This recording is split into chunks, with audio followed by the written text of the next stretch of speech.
Welcome to my channel. టేస్టీగా, స్పైసీగా అలాగే చాలా కమ్మగా ఉండే మటన్ కర్రీ ఏ విధంగా చేయాలో ఈ వీడియోలో మీకు చూపించడం జరుగుతుంది. వీడియో అంతా స్కిప్ చేయకుండా చూడండి. మీరు కూడా ట్రై చేయండి. చాలా బాగుంటుంది.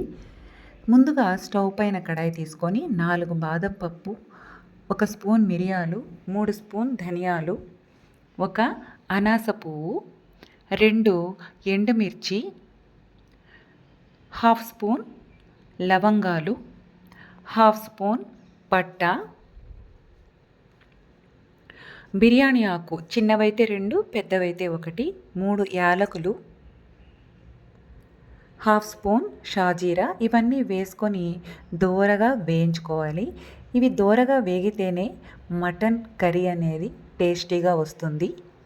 నెక్స్ట్ ఇందులో సన్నగా తరిగిన ఎండు కొబ్బరి ముక్కలను కూడా వేసి కాస్త వేగించేసి ఈ వేయించినటువంటి ఇంగ్రీడియంట్స్ని ఒక ప్లేట్లోకి తీసుకొని బాగా చల్లారనిచ్చి మిక్సీ జార్లోకి తీసుకొని గ్రైండ్ చేసుకోవాలి.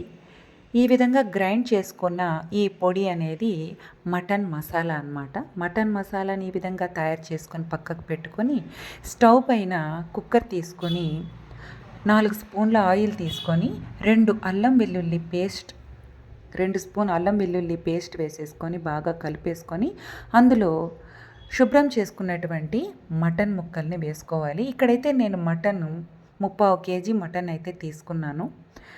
ఈ మటన్కి మనకు స్పైసీగా కావాలనుకునే వాళ్ళు ఎక్కువ కారం అనేది వేసుకుంటారు. నేనైతే ఇక్కడ 1.5 స్పూన్ ఉప్పు, పసుపు, 1 స్పూన్ కారం, 1 స్పూన్ ధనియాల పొడి వేసుకొని బాగా కలుపుకోవాలండి. ఇవి మూత పెట్టక మునిపే మనము వీటిని బాగా కలుపుకొని వాటర్ అంతా పక్కకు వచ్చే వరకు కాస్త మగ్గించాలండి. అప్పుడే మటన్ అనేది బాగా కమ్మగా ఉంటుంది, నీచు వాసన అనేది రాకుండా కూడా ఉంటుంది. నెక్స్ట్ సరిపడా వాటర్ పోసేసుకొని కుక్కర్కి మూత పెట్టి విజిల్స్ రప్పించుకోవాలి. విజిల్స్ అనేది మటన్ యొక్క మృదుత్వాన్ని బట్టి మనం రప్పించుకోవాలి. మటన్ ముదురుగా ఉంటే 10 to 12 విజిల్స్ రావాలి. నేనైతే ఈ మటన్కి 6 విజిల్స్ రప్పించేశాను. నెక్స్ట్ కడాయిలో ఒక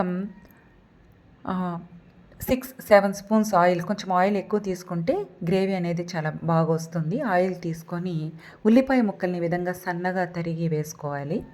ఉల్లిపాయ ముక్కలు అనేది గోల్డెన్ బ్రౌన్ కలర్ వచ్చే వరకు వేయించాలి. అప్పుడే మటన్ టేస్టీగా ఉంటుంది. ఈ విధంగా గోల్డెన్ బ్రౌన్ వచ్చాక కరివేపాకు వేసుకొని ఉడికించిన మటన్ అంతా కూడా వేసేసుకొని బాగా కలుపుకోవాలి. ఈ విధంగా కలుపుకున్న తర్వాత అందులో మనం ముందుగా తయారు చేసి పెట్టుకున్నటువంటి మసాలా పౌడర్ని వేసుకోవాలి. మసాలా పౌడర్ వేసుకున్న తర్వాత 5 నిమిషాలు బాగా దగ్గర పడే వరకు మగ్గించాలి. అప్పుడే మసాలా అంతా ముక్కలకు బాగా పడుతుంది. దగ్గర పడే వరకు ఈ విధంగా దగ్గర పడే వరకు మగ్గించేసి అందులో సన్నగా తరిగిన కొత్తిమీర వేసుకోవాలి. కొత్తిమీర వేసుకోవడం వల్ల మటన్ అనేది చాలా టేస్ట్ వస్తుంది. అలాగే మటన్ కూడా బాగా తినడానికి చాలా కమ్మగా కూడా ఉంటుంది.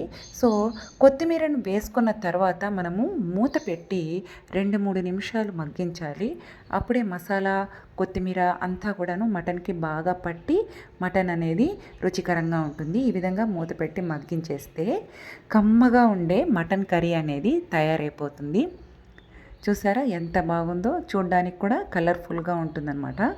బయట తీసుకున్న మసాలా పౌడర్ కంటే మనం తయారు చేసుకున్నటువంటి మసాలా పౌడర్ వేసుకుంటే మటన్ అనేది చాలా టేస్టీగా వస్తుంది. సో ఈ విధంగా మీరు కూడా ట్రై చేసి నాకు కామెంట్స్ పెట్టండి. ఈ వీడియో నచ్చిందంటే నా ఛానల్ని సబ్స్క్రైబ్ కూడా చేసుకోండి. వీడియో లైక్ చేసి సబ్స్క్రైబ్ చేసుకోవడం మాత్రం మర్చిపోవద్దండి. ఇలాంటి మరిన్ని వీడియోస్ని నేను ఈ ఛానల్లో అప్లోడ్ చేయడం అయితే జరుగుతుంది. తప్పకుండా మీరు సబ్స్క్రైబ్ చేసుకొని